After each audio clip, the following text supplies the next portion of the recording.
Bonsoir à tous, merci de nous rejoindre sur InfoLive TV. Voici tout de suite les temps forts qui ont marqué l'actualité de ce lundi 28 janvier. Vous pouvez rester serein. C'est dans ces termes que le Premier ministre Ehud Olmert s'est adressé aujourd'hui aux membres de son parti Kadima. 2 jours seulement avant la publication du rapport final de la commission Vinograd, en charge d'enquêter sur les erreurs et les défaillances survenues lors de la deuxième guerre du Liban, Ehud Olmert a ainsi tenu à rassurer ses proches conseillers en leur affirmant, je cite, « Vous pouvez demeurer serein, nous continuerons à gouverner pendant encore de nombreuses années ». Les résultats de ce rapport sont cependant particulièrement attendus par différents groupes d'opposition qui espèrent bien contraindre le Premier ministre à démissionner. Omri Sharon, le fils de l'ancien Premier ministre Ariel Sharon, a été condamné aujourd'hui à 7 mois de prison ferme et à 300 000 shekels d'amende, une peine qui prendra effet à partir du mois prochain.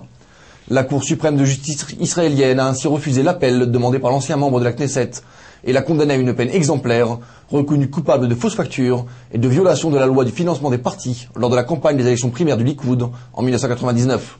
L'affaire avait été révélée en 2001 par le quotidien Yehudot Aharonot. La frontière entre Gaza et l'Égypte serait sur le point d'être reconstruite. C'est en tout cas ce qu'ont pu constater de nombreux témoins aujourd'hui.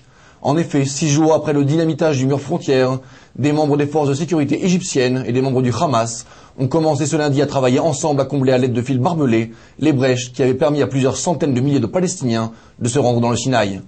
Des hommes en armes du Hamas ont même commencé à bloquer le flot de véhicules en provenance de la bande de Gaza et ne laisser aujourd'hui passer que les piétons en direction du territoire égyptien. L'Iran réagit de manière particulièrement agressive et provocatrice au dernier tir réussi d'un nouveau missile balistique israélien. Israël est trop faible pour s'attaquer à l'Iran. C'est ce qu'a ainsi affirmé aujourd'hui le ministre des Affaires étrangères iranien, Manoucher Motaki. Il a de plus ajouté, je cite, que le régime sioniste illégitime connaissait la puissance de l'Iran.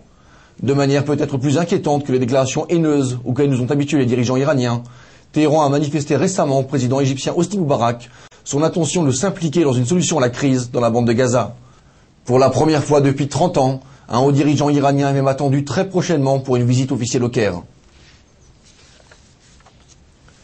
La municipalité de Jérusalem s'apprête à faire face à partir de demain soir à de sévères chutes de neige sur la capitale, et ce au lendemain de la mort en Israël d'une 6e personne directement due au froid. Les services de la mairie ont ainsi commencé à prodiguer aux habitants de la capitale les principales recommandations et la conduite à tenir en prévision du froid. Selon le plan Maison Chaude mis en place par la municipalité, les abris seront offerts à tous les sans domicile fixe de la ville. Il sera demandé à tous les habitants de Jérusalem de faire preuve de vigilance et de solidarité. Le porte-parole de la commission Vinograd, dont le rapport sera rendu mercredi, a demandé quant à lui aux services municipaux de s'assurer que les possibles blocages des routes n'empêcheront pas les journalistes d'assister à l'événement. Votre programme sur InfoLive TV, c'est aussi un reportage sur la découverte par un archéologue turc d'une structure en bois supposée être un vestige de l'Arche de Noé. Retrouvez aussi un document sur les récents développements survenus aujourd'hui au point frontière de Rafia, entre le Sinaï et la bande de Gaza.